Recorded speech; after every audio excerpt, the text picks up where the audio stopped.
everybody. Welcome to Shadow at Night. This is Wednesday, December 11th, 2024. The farmers in the UK, huh? Wow. They made a big show today in London with their tractors protesting an unfair tax. They say we're going to tell you all about that. We've got video, lots of huge machinery in downtown London today, right around the Parliament. I wonder if that's a coincidence or not. Also, there's a headline came from TNC a little bit earlier today that kind of alarmed me because none of the left-wing corporate media wants to know about this. COVID vaccine producers shared over 1 million adverse effect reports with Health Canada. That comes from a FOIA request from True North, so we're going to get into that. Justin Trudeau claims he's still a feminist, even after everything. We've got video of that. And a smart city update coming up from our friend Maggie Braun with Kickley Canada. All of that coming up on the show tonight. And I haven't decided what we're going to do in the extension for the All Access members on shadowdavis.com after 9 o'clock Central tonight. It could be video of a guy who claims he was the one who assassinated John F. Kennedy. Or it might be more alien stuff. Of course, you may have seen the big report on Redacted on YouTube the other day, or maybe it was yesterday, where they were talking about, and this has been reported, but not a lot. You'd think that alien craft or whatever it is in the skies over the most densely populated state in the United States of America would get more play. But somehow it's kind of slipping through the grasp of many different media organizations. 50 different reports from people in New Jersey about drones or maybe some kind of UFOs, or what do they call them now? EFIs or AUFs or EAUs or whatever. They've got a new anagram for them, but I don't know. I mean, could it be that these are real and they're coming down to say, hey, or is it just an illusion? Or is it some kind of sophisticated spy machinery that's coming from Russia or China or India? It's strange. It's very strange. And the kicker of all this is if you try to play some video on social media of these sightings of these things, people have been obviously recording them on their phones. For some reason, they block it out. The social media does not want us to see any of this. Speaking of social media, Meta had a bit of a meltdown early this afternoon, and I couldn't get to videos. I couldn't get to messages for about an hour, and then it took care of itself, at least it seemed like, and I thought maybe they're putting in some new, less intrusive algorithms like they promised, but I've been hearing from people all afternoon ever since this went down that they're getting called on videos that they put up, shared 2 years ago. And I thought, what?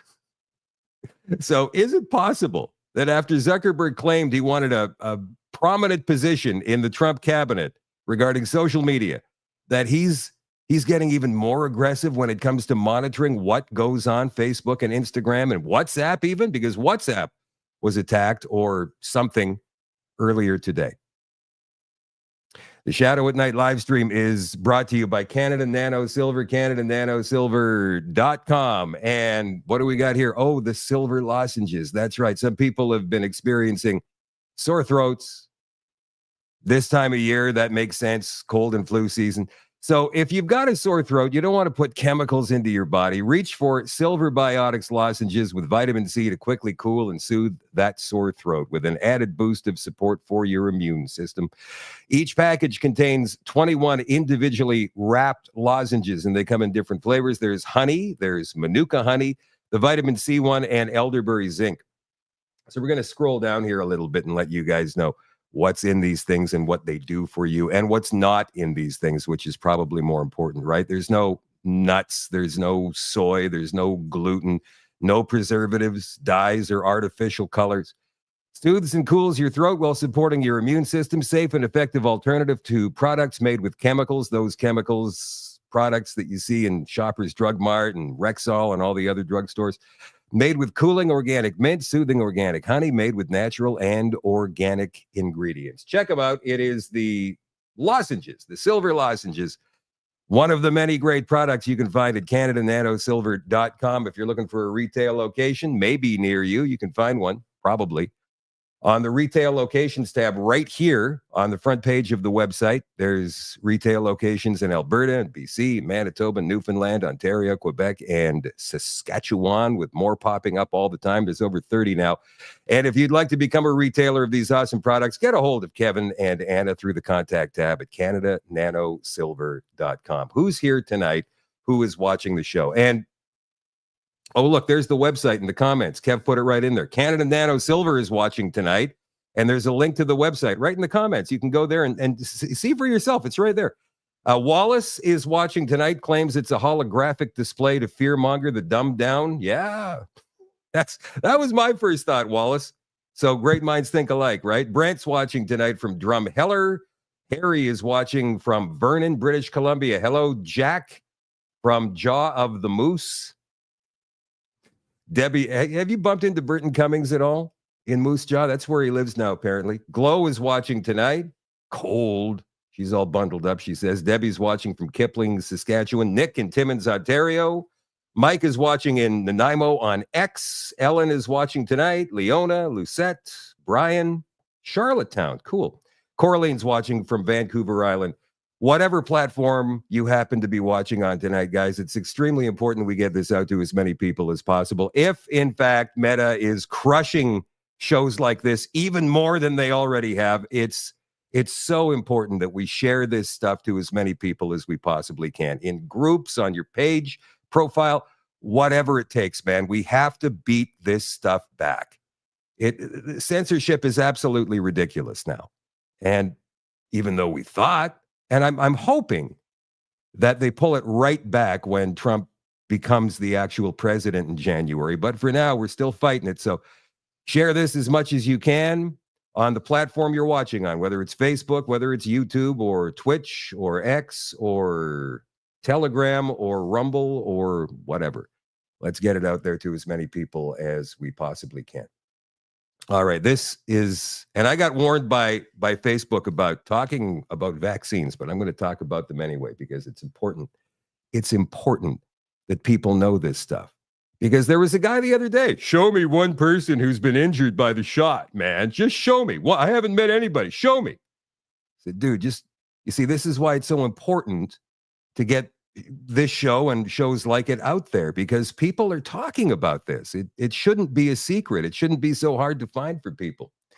COVID vaccine producers shared over a million adverse effect reports with Health Canada. These are the people who make the vaccines, my friends.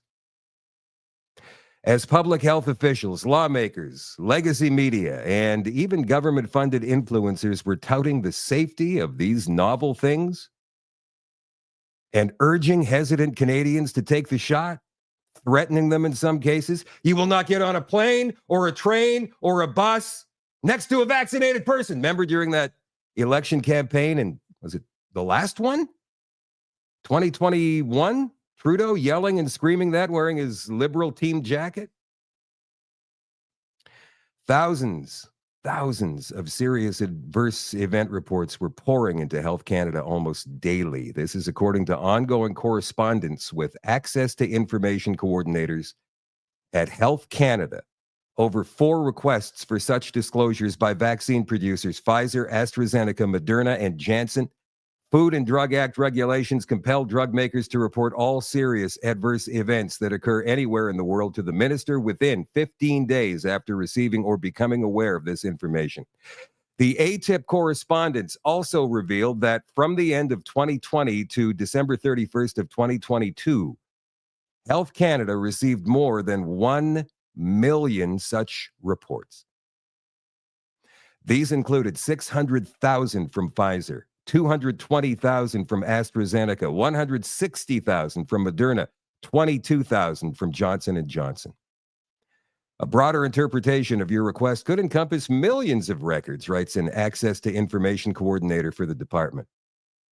Given our current processing capacity of about 500 pages per month, that's all you can do? Seriously? Handling such a large volume would require a significant amount of time to complete. If each serious adverse event report were just a single page, the prescribed pace for Health Canada's Access to Information Office would take 167 years to see them all processed. Pfizer's BioNTech mRNA injection was the first to get Health Canada approval December 9th, 2020, followed by Moderna's iteration 2 weeks later, June 30th, 2021. Pfizer's SAE submissions to Health Canada totaled some 100,700 international reports and another 820 domestic occurrences, while Moderna had filed 30,000 international and 40 domestic SAEs. In other words, Canada's drug regulator and then Health Minister Patty Hajdu knew about reports of potential harm from the vaccines. AstraZeneca submitted 123,000 international SAE reports and 170 domestic post-jab injury reports during that period for its adenovirus version. All told, there were 1,000 serious adverse event reports in Canada for the 3 vaccines combined in that time span. Now, 1,000 seems low. I know that, but there's a lot of people who tried to file reports. Their doctors wouldn't do it. They were terrified. They felt if they put an adverse report in with Health Canada, they were going to somehow be slapped back for it. Seriously. Plus, a lot of them were making big sheesh. Remember? That Kingston doctor who's got to pay back $600,000? Based on these figures, during the first half of 2021, Health Canada was receiving nearly 10,000 SAE reports every week. While the bulk were international, remember that Canada experienced supplier delays due in part to a botched deal with China's CanSino Biologics. So when mass vaccination began in earnest here, beginning in April of 2021, millions of doses had already been administered in the United States, Europe, and Israel. Let's not forget all the people who died because of this, possibly, and were unable to make any reports. Though Health Canada data indicates slightly more than one serious adverse event for every 10,000 administered doses, regulatory law expert Sean Buckley suspects that's a conservative figure, and the enormous trove of manufacturers' SAE reports currently under wraps could shed more light on the totality of the harm. The numbers for Canada will be much larger, he says, than Health Canada reported. We actually have no idea of the percentage of adverse reactions that get reported in Canada. Of course, we all know and trust Sean. That's an incredible bombshell, my friends. And the left-wing corporate media should be all over it, but they're not. Here's another one. I got an email. Let's see again here. Go to the top. All right. So strong parental support for balance, not bias, and parental involvement in K through 12 classrooms, from Paige McPherson of the Fraser Institute of Canada. I thought I'd look more into this. Try to get Paige on the show, but she hasn't got back to me just yet. So the results of this poll going like this. A new survey shows parents with kids in kindergarten through grade 12 schools across Canada value balance over bias in classrooms. That makes sense, right? And underscores the importance of parental involvement and consent. So why was this so contentious, I wonder?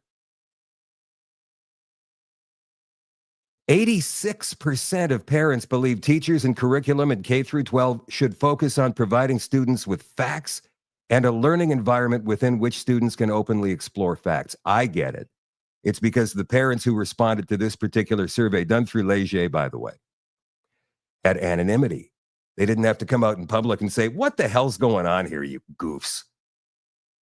Why are people so scared still? According to 76% of parents, students should be presented both sides of controversial issues, or they should be avoided entirely. 91% of parents believe classroom material and discussions should always be age appropriate. More than 4 in 5, 81% of parents with kids in K through 12 schools believe that schools should provide advance notice of controversial topics being discussed in class or during formal school activities. I thought that was the way it was. You see, that's I think where a lot of parents have got this problem. It's a non sequitur for them. They think that these schools are already doing it. And if they're not, why not? But they don't know yet. There's many people, parents, who still don't know what's going on. It's incredible. 7 in 10, 70% of parents believe that parents should have the right to remove their child from a specific lesson regarding a controversial issue with no consequence to their child's grade. You know, during the Manitoba election last year, I told the Conservative Party of Manitoba, the Progressive Conservative Party of Manitoba, I said, this is a no-brainer. You guys need to run on this issue. And one of them did. One MLA out of 37 or 38 at the time, Progressive Conservative MLAs decided, I'm going to make this a billboard. I'm going to put this out there. And then was told by the party to immediately take it down after 3 days. It was causing too much controversy. They were scared. The Conservatives were scared that that was going to be some kind of a wedge issue and the NDP might make them look like Neanderthals or something. But this survey, this recent survey, the results of which I just showed you, show that that is not the case at all. That people overwhelmingly support parental rights. What is going on with my kid in your school, please? And if I don't agree with this, you should change it or I'm pulling my kid out, full stop, period. Now, here's another, this is actually pretty controversial.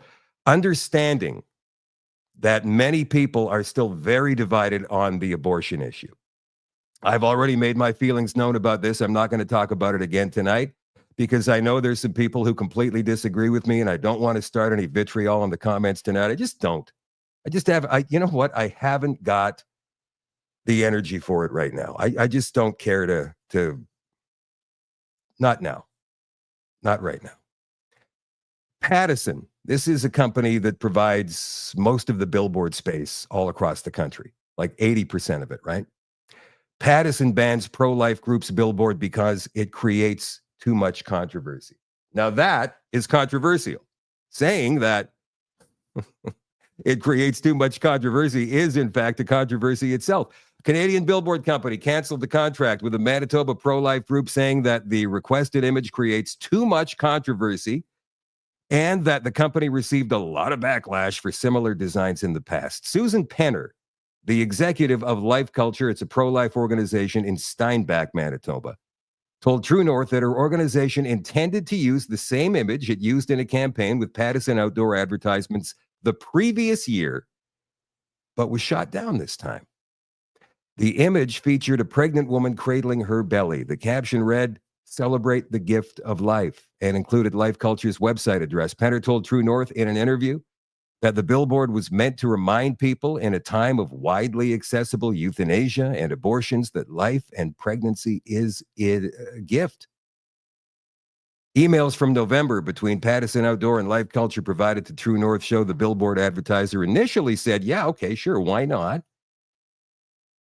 In December for Christmas at 2 Winnipeg locations and 1 in Steinbach. And within a week or less, Penner received an email informing her that Pattison would no longer provide this service to the pro-life group.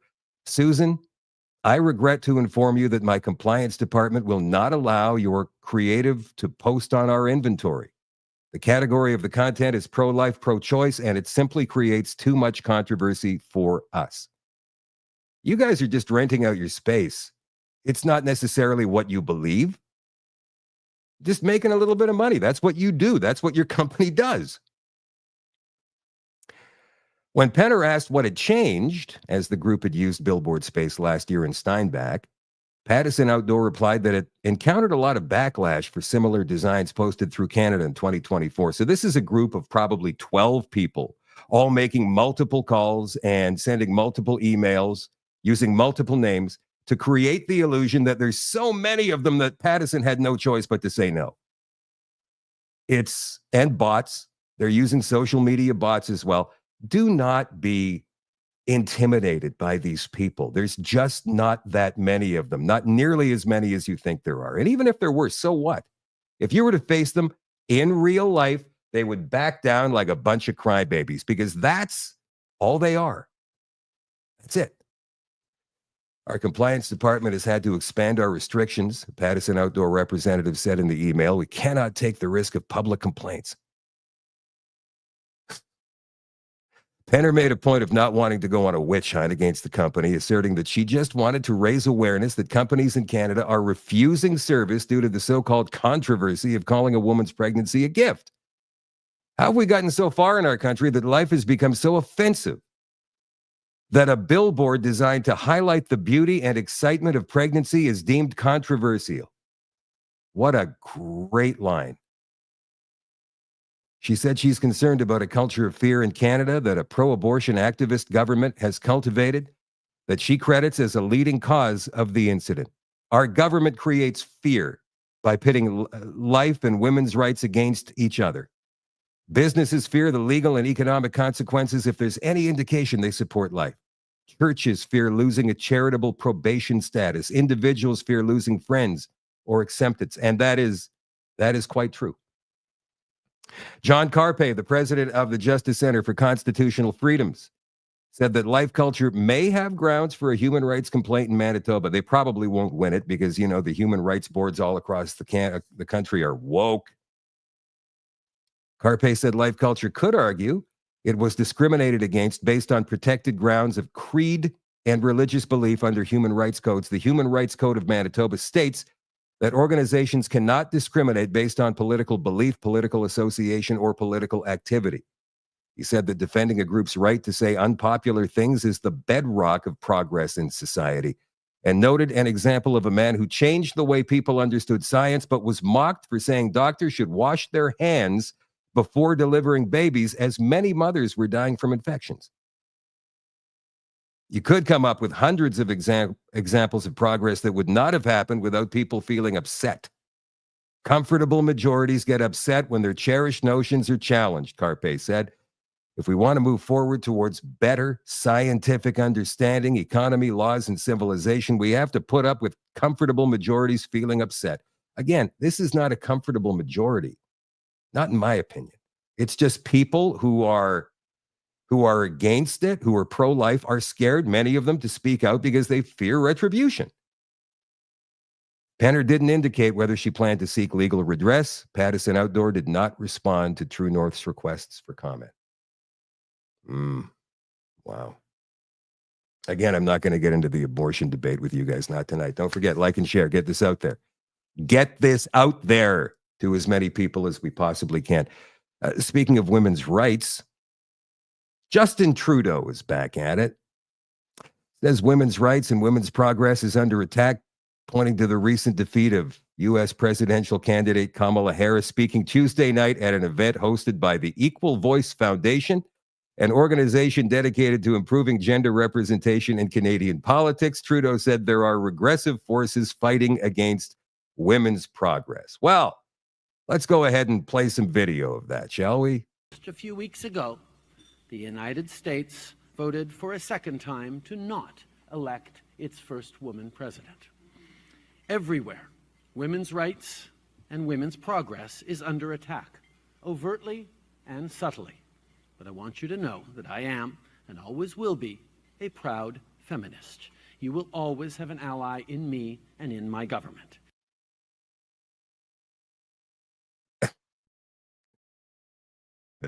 He's going back to that again. Is he the old feminist shtick? All right, let's go back a little bit, shall we? This is from Vice. This was 2018. This was when he was still in his comfortable majority stage. The woman who accused Trudeau of groping speaks out. Remember that? The kokanee grope? After weeks of speculation and a few awkward responses from the Prime Minister, we now know who accused Justin Trudeau of groping at a BC music festival in 2000. Former Creston Valley Advance reporter Rose Knight released a statement Friday afternoon. Again, this goes back almost 7 years now, confirming she was the target of the much-debated incident, which she says did happen and was reported accurately by her former employer. The statement does not reveal any new details about what happened on that day. She said, I issue this statement reluctantly. in response to mounting media pressure to confirm that I was the reporter who was the subject of the Open Eyes editorial published in the Creston Valley Advance in August of 2000, reads part of the statement. The Open Eyes editorial alleged Trudeau had apologized to one of the paper's reporters after groping her at the event. It also claimed the future prime minister told the reporter he would not have been so forward if he had known she was working for a national newspaper. The incident referred to in the editorial did occur, as reported, reads Knight's statement. Mr. Trudeau did apologize the next day. I did not pursue the incident at the time and will not be pursuing the incident further, Rose Knight said. So let's go back in time a little bit. Let's go back in time and readdress this in a video that I put together just for you earlier this afternoon. I did not know to what she was referring. I do not feel that there was any inappropriate action of any type. But, and this is the really important thing, it is not just my experience that matters in this. If I apologized, it was because I saw that she had been made uncomfortable, and I did not want her to be uncomfortable, regardless of whether I knew why she was uncomfortable. Dude, you apologized the next day once you found out she was a reporter. You lying scumbag. I've been reflecting very carefully on what I remember from that incident almost 20 years ago. And again, I am confident that I did not act inappropriately. But part of this awakening that we're having as a society, a long-awaited realization, is that it's not just one side of the story that matters, that the same interactions could be experienced very differently from one person to the next. Seeking an apology, a public apology from the Prime Minister? I would have liked, well, all along, to have the Prime Minister come forward and accept some responsibility and to apologize to Canadians for what happened. Thanks. And I didn't want to be a token in his government. I really was fascinated with the fact that he was talking about add women, change politics, a feminist approach, and that diversity was our strength, an intersectional approach. And that really fascinated me. And I really wanted to bring that to bear in politics. But you're saying you felt silenced, that you felt tokenized. I mean, the PMO would and has framed it very differently, right? Like the Prime Minister doesn't see it that way. Well, it's not that I felt tokenized, Andrew.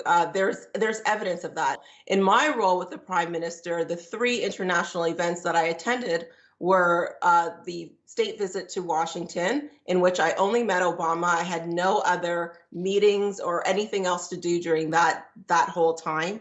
The opening of the National African American Museum in Washington, again, no other meetings, and the inauguration of President Akufo-Addo in Ghana. All 3 of those international events had a very specific focus, and it was related to my Blackness. It was embarrassing to know that I was not actually hired because I was strategic or because I had business acumen or research background. It was for my Blackness, and that I didn't appreciate. I respect the fact that someone else might have experienced that differently. And this is part of the reflections that we have to go through. Mm-hmm. You respect that somebody else may have experienced it differently. So on X today, Justin Trudeau's ego. I love accounts like this. The people of the United States should be ashamed of themselves for electing a president based on the will of the voters. They should have elected a woman instead. Listen, as I clearly state that they should have voted for Kamala based solely on her gender. I am a psychopath. And then the video I just played for you. What the hell? Let's play it again. A few weeks ago, the United States voted for a second time to not elect its first woman president. Everywhere, women's rights and women's progress is under attack, overtly and subtly. But I want you to know that I am, and always will be, a proud feminist. You will always have an ally in me and in my government. Yeah. Alex Jones even commented today on X. People did not reject Hillary Clinton and Kamala Harris because they were women. They were rejected because they're disgusting, evil, anti-human globalist puppets. F. Trudeau and the tyrannical agenda he represents. Oh. And there's one more Trudeau thing before we move on to the farmer thing in the UK. And there is one thing out of BC I want to show you guys in just a couple of seconds. But this came from Question Period today. It's 10 seconds and it's absolutely hilarious. Everything is broken because he's busy breaking it. The Honourable Leader of the Opposition. He's been Prime Minister for 9 years. We got to see that again. He's been Prime Minister. Everyone thinks everything is broken because he's busy breaking it. The Honourable Leader of the Opposition. He's been Prime Minister for 9 years.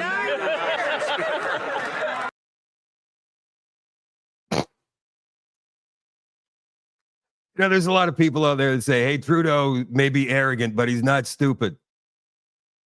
I don't know about that. Okay, so apparently we already have a rift in the BC Conservative caucus. I mean, the election was just, a month and a half ago? I know it took them 3 or 4 weeks to actually give us a winner, but it seems kind of soon. This is from CBC, so take it with a grain of salt. Rift in BC Conservative caucus deepens as MLA defies party leader. Oh no, she's defying the party leader. The rift within the BC Conservative Party has deepened over the resignation of a Vancouver Police Board member. Eleanor Sturco, who represents Surrey Cloverdale, publicly defied leader John Rustad's request that she meet with Comfort Sakoma Fudugba, the Vancouver Police Department Board Vice Chair, who resigned over controversial comments about diversity and inclusion in classrooms. I stand by my position and I won't be meeting with her, Sturco told reporters yesterday, shortly before a BC Conservative caucus meeting in Victoria. Sturco said she had no trepidation going into the caucus meeting with the 13 MLAs who condemned her in a leaked letter, but acknowledged it might be feisty. Sturco told CBC News last month that Sakoma Fudugba's comments were offensive and that she was right to resign. That put her at odds with some BC Conservatives who said Sakoma Fudugba raised valid issues about protecting Christian values and she was a victim of cancel culture.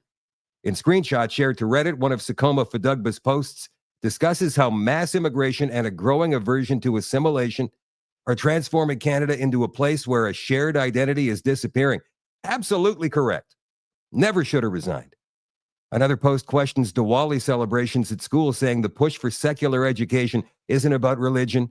It's about erasing Christian values from the lives of our children. Just like this whole praying in the street thing that Muslims are doing in Montreal and Toronto. That's not about religious freedom. That's about sticking their thumb in our eyes and saying, we're running the show now, and there's nothing you can do about it. And that is leading to a lot of people considering a lot of crazy shit. Sorry for my language. And we can thank Justin Trudeau for that, right?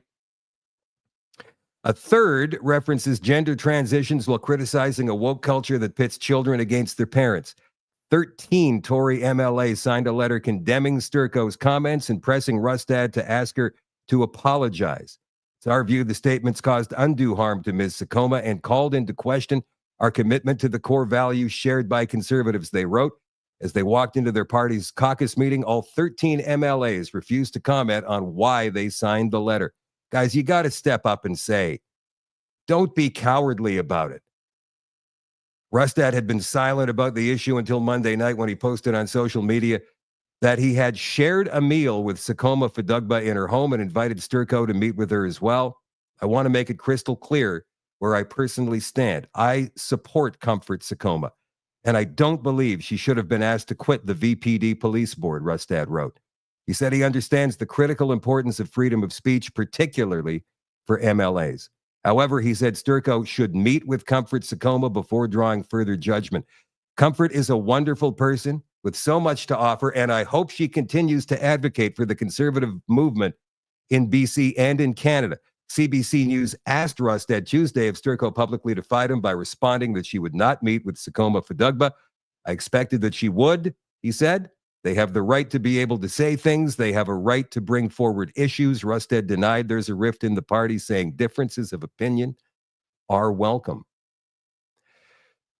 Okay. You know what?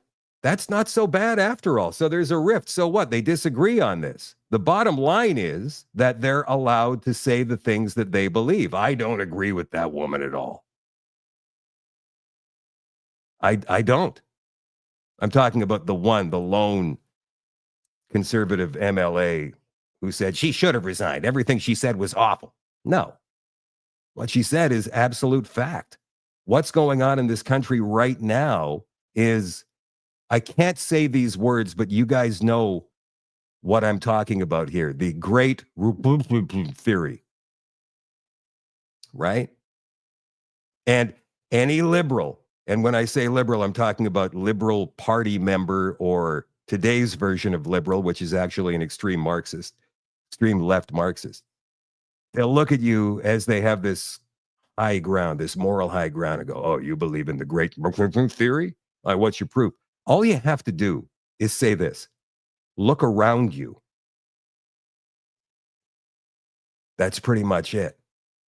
Again, we don't condemn people for their skin color, but we do have a problem with a lack of assimilation. But this goes back. This goes back to the 1970s with Pierre Trudeau and his multicultural approach. In other words, go ahead, come into our country, bring your cultures with you. Let's celebrate your culture. In other words, we're not a melting pot.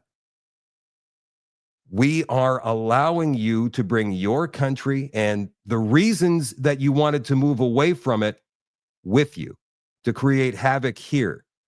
And look what's happened now, 50 years later. Canada is almost unrecognizable. It was a slow process until these last few years.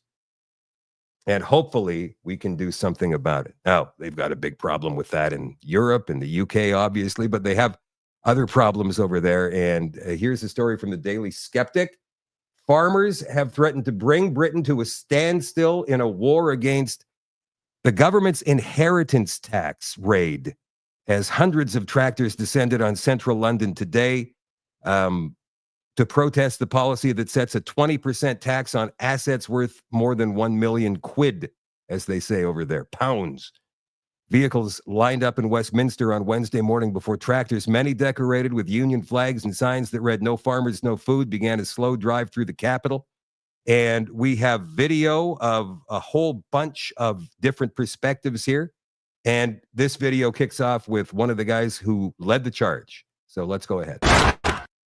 As we know, momentum is moving quickly towards the 11th of December, when hundreds and hundreds of tractors will turn into London to show their frustrations, anger, disappointment in our government for what they've done to the agricultural sector. And this is not just a protest by farmers. I'm sure many other people within our communities, the pensioners and small businesses, well, all businesses are going to be hit by this last budget. So if you're in support, please share, get behind the farming community. We're here for you, hopefully to keep on feeding you affordably, seasonally, healthily, and in a way that we don't feel crushed, we don't feel disillusioned, we don't feel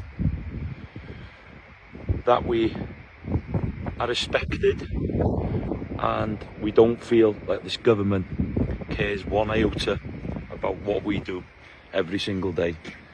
And all I can say is, don't bite that hand that feeds you, because they have awoken a sleeping giant, and you need to be very, very careful when you awaken them people. There's more tractors again around Parliament.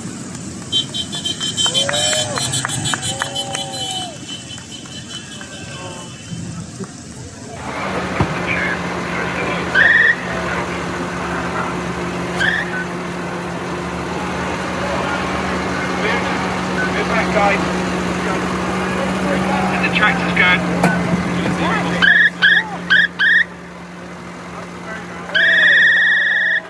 Well done, guys. Keep going, keep going.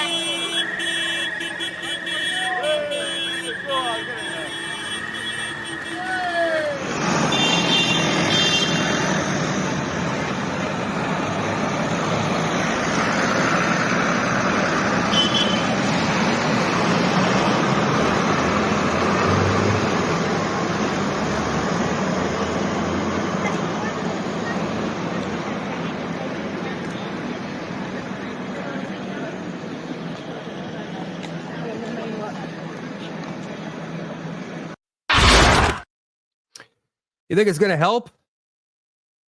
I'm asking seriously, so write it down in the comments. You guys think it's going to help?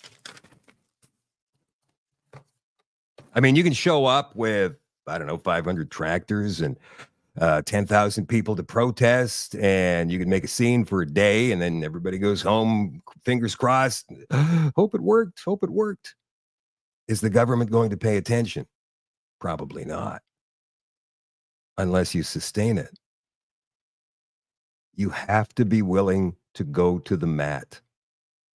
And that was the difference with the Freedom Convoy. The Freedom Convoy forced Justin Trudeau and his henchmen into a situation of incredible worldwide embarrassment. And so he embarrassed himself even further by invoking the Emergencies Act. But look what happened during and just after the convoy. All of the provinces miraculously started dropping their COVID-19 mandates and restrictions, and things started getting back to normal. Now, I understand that there's still a lot of things that need to be done, but that's what the Freedom Convoy did. Those 3.5 weeks or 4 weeks almost in Ottawa in late January and February of 2022, almost 3 years ago now. And by the way, we're expecting a verdict in the Tamara Leach, Chris Barber trial. I believe it's going to be in February, ridiculously. But do the farmers in the UK, if they're serious about this, because they say this is it.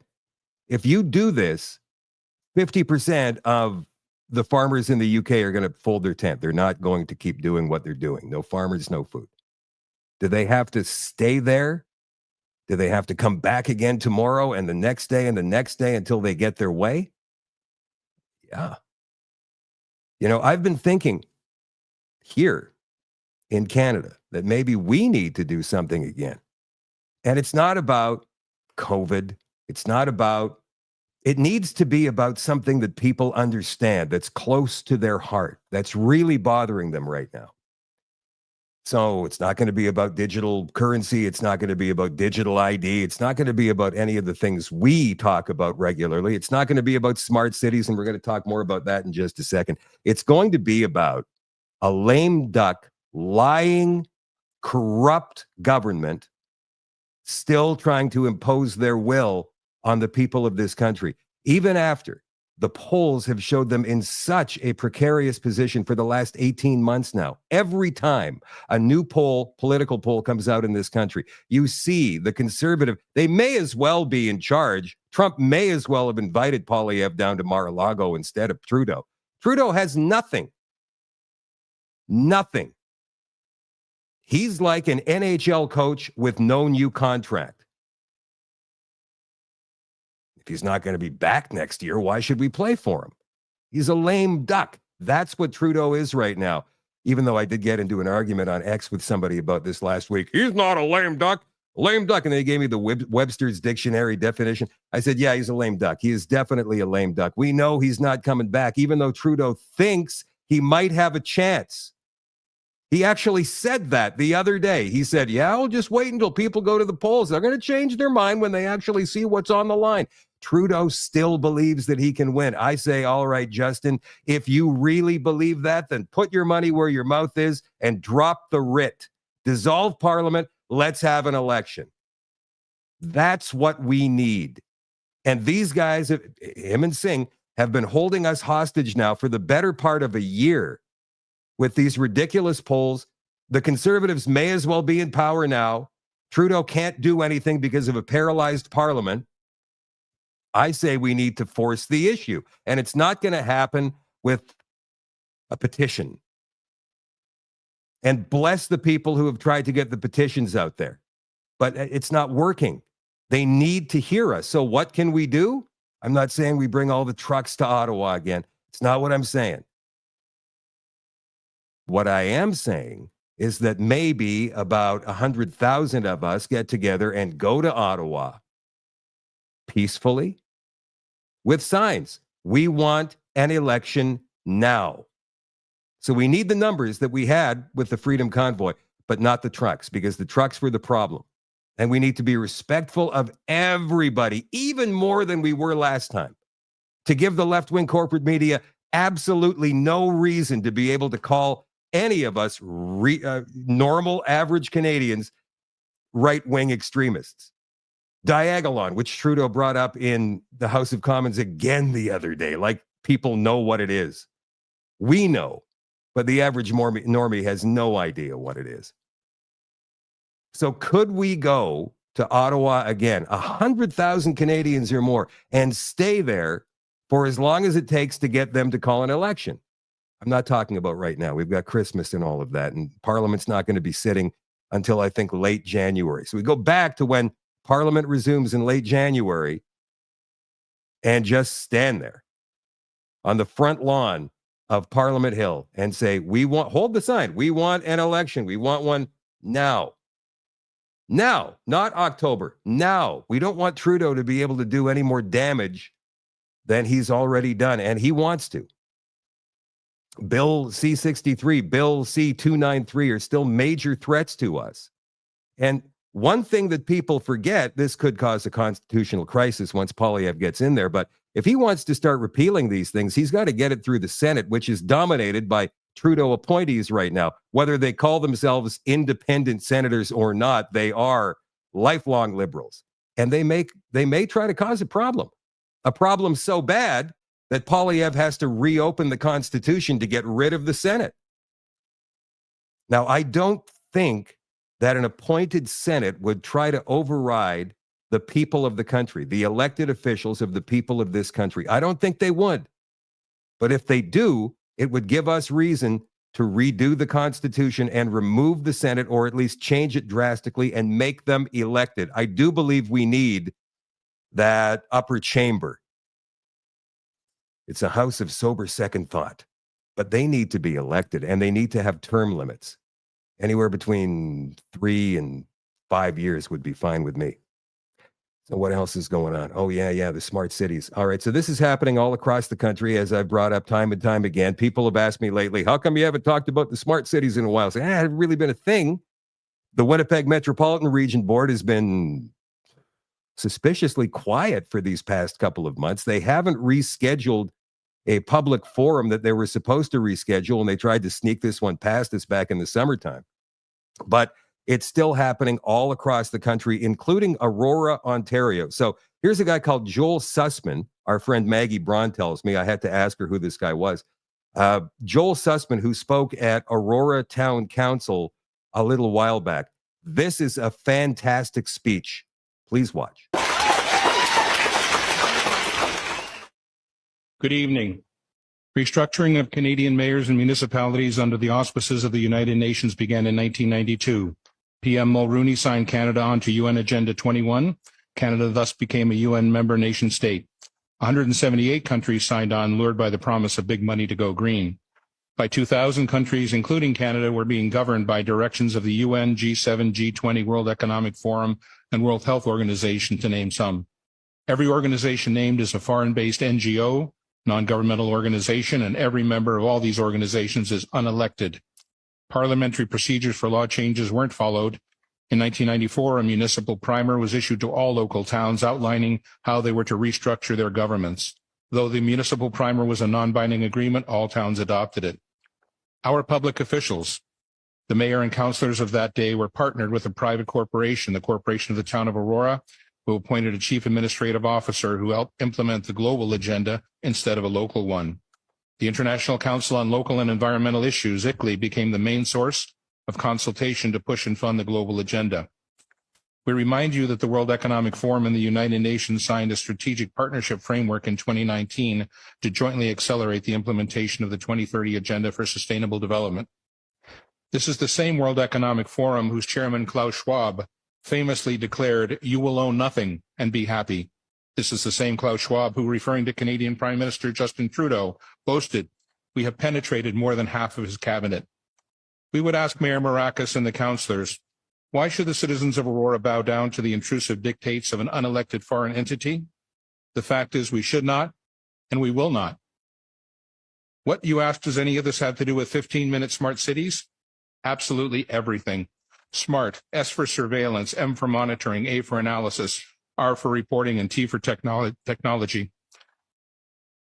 Technology News editor Patrick Wood, 50 years of experience and expertise on technocracy, wrote, "The 15-minute city is a cover for data collection bonanza for technocrats who design and operate them.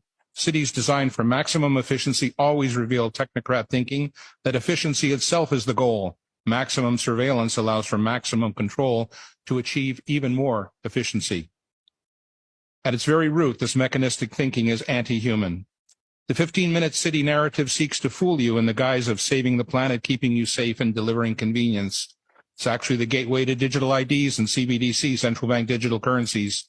CBDCs allow bankers and/or governments to freeze your bank account because you happen to peacefully and lawfully protest and express your disagreement with government policy.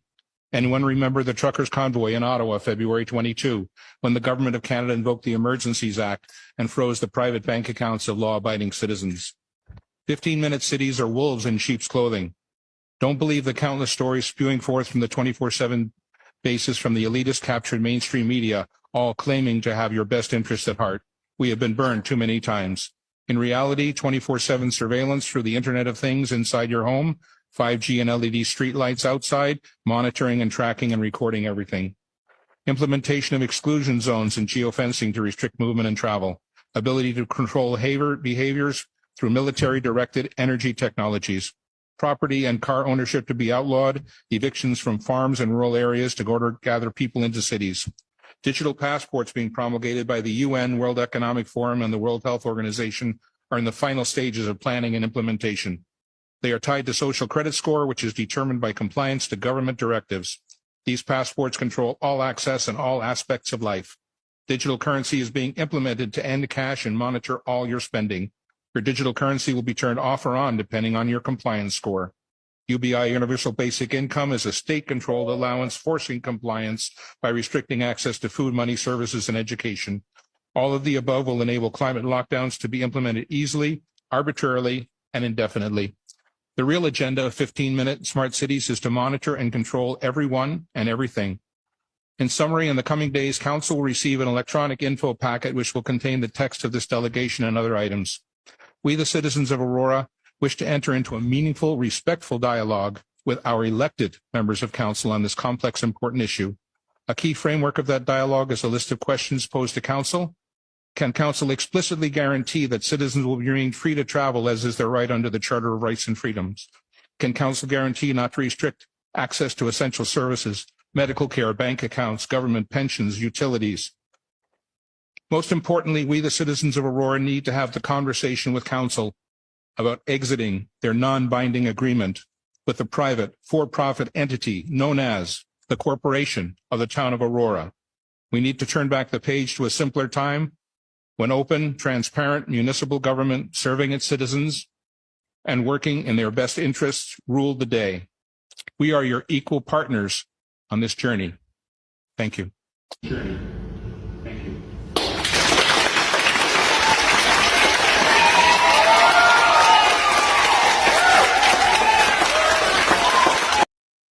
Well, that was very well put. So let's go to the government website. This is the website of the government, canada.ca here. Smart cities and national security. Excuse me, what? Smart cities and national security. How does one have anything to do with the other? What are smart cities? Smart cities in Canada. What kind of data is collected and how? What are the national security concerns? I will bet you that most mayors and town and city councilors have no idea at all about any of this.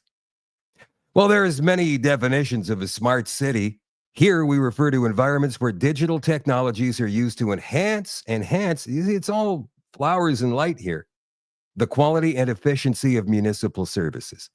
A smart city collects and analyzes data interactions with and usage of public infrastructure in order to improve service delivery and user experience. This data is collected through connected sensors and individual devices, which are part of centralized networks that manage service delivery. Whole bunch of jib jab there, if you ask me, but they did say something that was very interesting, didn't they? They said, data interactions with and usage of public infrastructure in order to improve service delivery and user experience. This data is collected through connected sensors and individual devices. Interesting. Like license plate readers, which the province of Manitoba has got a contract out for right now, and other provinces in the country are using them already. License plate readers. Read your license plate like it's one of those sticker things, one of those codes. What are those things called again? Smart cities in Canada. There is no definitive tracking on the number of smart city projects currently underway in Canada, but there's clearly a high level of interest. As early as 2017, when the Government of Canada's Smart Cities Challenge was launched, over 225 municipalities expressed interest in exploring smart city benefits by submitting applications. Yeah, because the prize was like, what, 50 million or something? Municipalities from every province and territory, including small towns, indigenous communities, and large urban centers all applied. I think Montreal won. No surprise there. What kind of data is collected and how? To give you a sense of the kind of information that could be collected in a smart city, consider these smart city applications: smart utilities, smart homes, autonomous vehicles, smart hospitals, smart commerce, and smart public transportation. To provide one example, smart city technologies used to manage traffic or transportation might collect data that provide a picture of individuals' movements in a city or other related data. This personal information could be collected from sensors like audio and video recording devices or vehicle license plate readers, or from personal mobile devices. And then they talk about data exploitation, interconnected critical infrastructure, possible harmful impacts of a smart city breach or inadequate data governance, how smart cities can be compromised, key considerations. So as much as your town councils or city councils like Edmonton, we're not doing that. It's no 15-minute city. They're all doing it to some degree. Even the small towns, even the ones who are coming up with these 2030 vital transportation plans. We need a transportation plan. In a town of 2,000 people with 8 streets and no traffic lights, we have to have a transportation plan. What? I could walk around the entire town in 20 minutes. Are you kidding me right now? You got to have a transportation plan? Now, Maggie Hope Braun again. She sent me this today. This is on her Substack. Let me put it up on the screen here. Oops, it was on the screen. All right, let me take it down and put it back on the screen. An open letter to Brandon City Council, Brandon, Manitoba. For those of you that don't know, this is on Kickley. That's K-I-C. A lot of people say, how do you spell Kickley? Well, it uses a play on words on Ickley, which we've talked about before. She just puts the K in front of Ickley. So it's Kickley, KICLEI.substack.com. If you're not a member of Maggie's Substack, please go and join it. She puts out such good information on a very consistent basis. Open letter to Brandon City Council. Dear members, this open letter is submitted to formally appeal for a reevaluation of the Brandon City Plan as outlined in bylaw number 7392. While presented as a framework for growth, this plan is deeply influenced by voluntary global programs and climate action plans that prioritize external ideologies over Brandon's unique needs. The council must reflect on its responsibilities under the Municipal Act of Manitoba and its duty to consider the well-being and interests of the municipality, which inherently includes respecting the voices of Brandon residents, which they have not been doing. And just brush them off as a fringe bunch of kooks.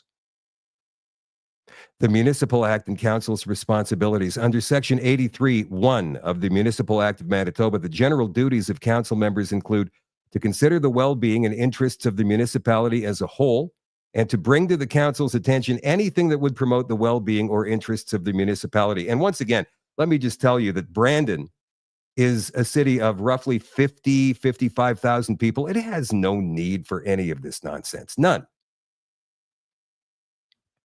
While this language focuses on the municipality as an entity, it's essential to recognize that serving the municipality means serving its people. The well-being and interests of Brandon cannot be separated from the well-being and interests of its residents. The council's declaration of office and statutory duties require it to act in a manner that promotes transparency, accountability, and trust. Dismissing significant public opposition to the Brandon City Plan undermines these principles and raises concerns about whether the council is prioritizing the interests of its residents or external influences like the United Nations.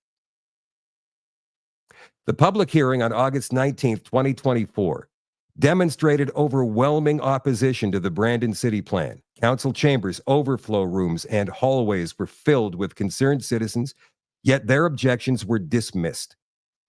Advancing the plan in the face of such opposition erodes public trust and risks alienating the very people who depend on the council to represent them. Legal context, the Paris Agreement and Manitoba's climate policies. And by the way, Donald Trump has already announced the United States is going to be pulling out of these ridiculous Paris Accord agreements.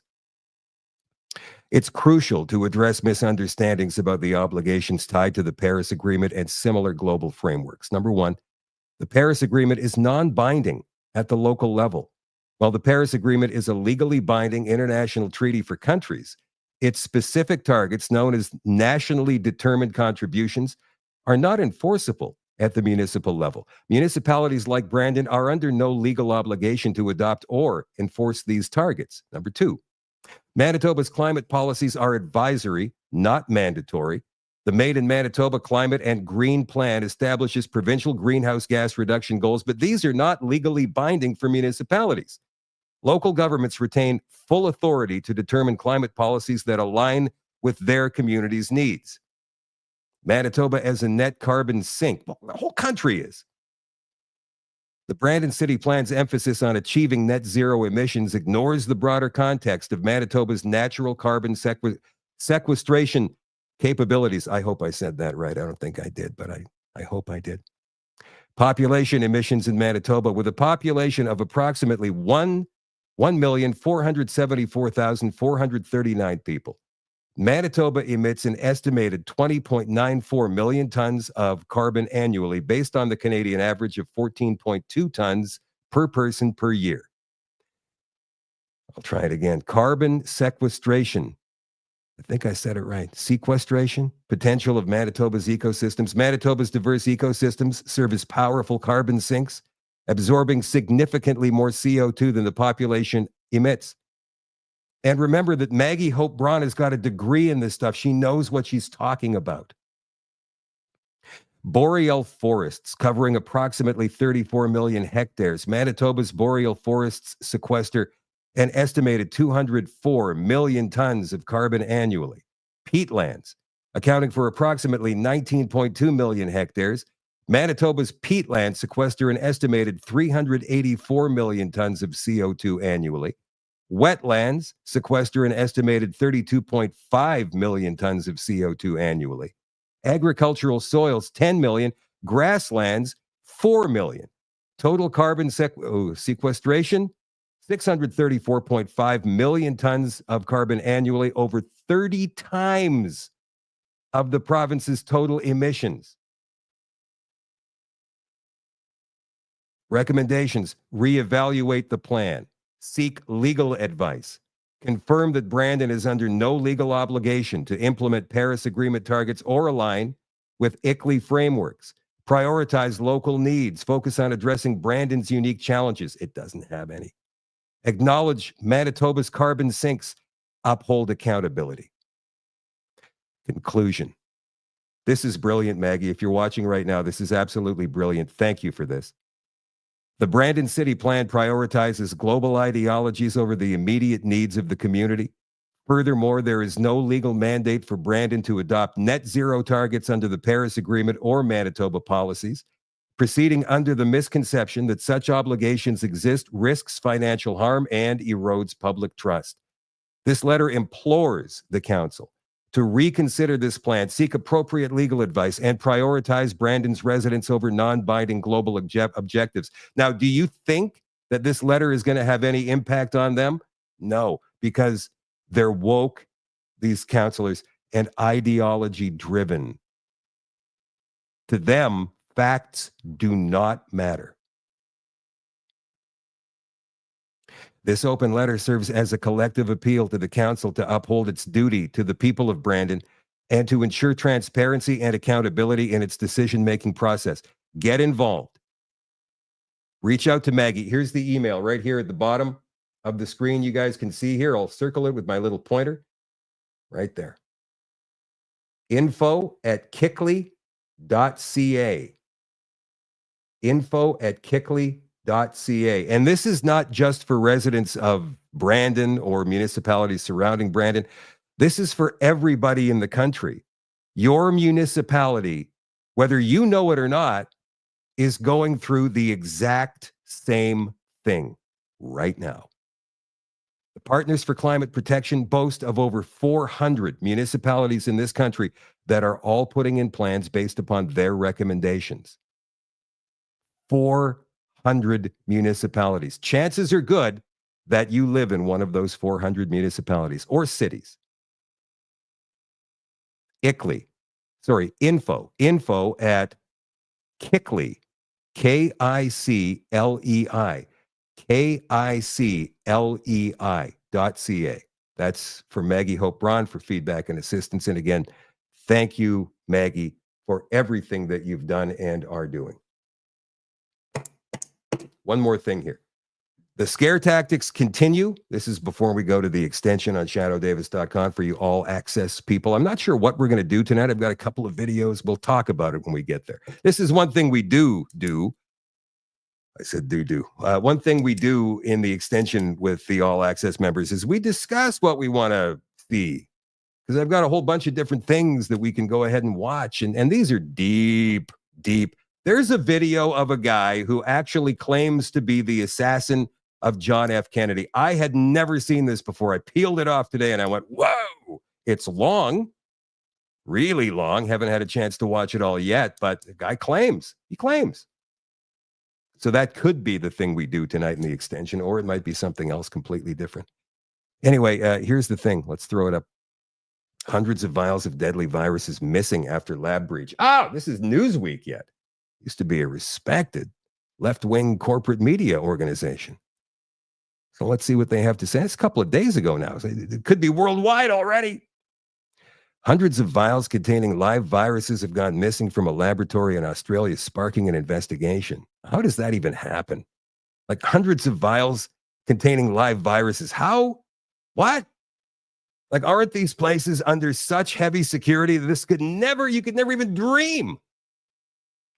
Queensland Health Minister Tim Nicholls announced today, 2 days ago, that 323 samples of live viruses, including Hendra virus, lysovirus, and hantavirus, went missing in 2021. Twice. What? In a serious breach of biosecurity protocols. Yeah, this is a new story. What? Hendra virus was first discovered in the mid-90s after infecting and killing several horses in Australia. Only a handful of humans have caught the disease after being infected. Hantavirus is carried by rodents and can cause hantavirus pulmonary syndrome, which has a mortality rate of 38%, while lysovirus is similar to rabies and also has a very high mortality rate. Oh, boy. How does that even happen? And what is it going to be like? Some sort of episode of 24 or season of 24? We have to get the guy who stole the viruses. Let's get Jack Bauer on the case. But this 3 years ago? Well, I guess security was lax around that time because, COVID. All right, guys, that's it for the show tonight. Thank you for being here. Thank you for watching. I love you all. I appreciate you all. I'll catch you tomorrow night. Don't forget, Ted Kuntz of Vaccine Choice Canada joins the show tomorrow night, 8 o'clock Central. And next Wednesday night, it's going to be our friend Karen Kingston on the show. Apparently, she's got some inside stuff on what exactly they're planning for us all on January the 21st. The extension coming up in all access on shadowdavis.com in 2 minutes. If you're not going to be there, I'll catch you tomorrow night, 8 o'clock. Love you, and I will talk to you later. Bye for now.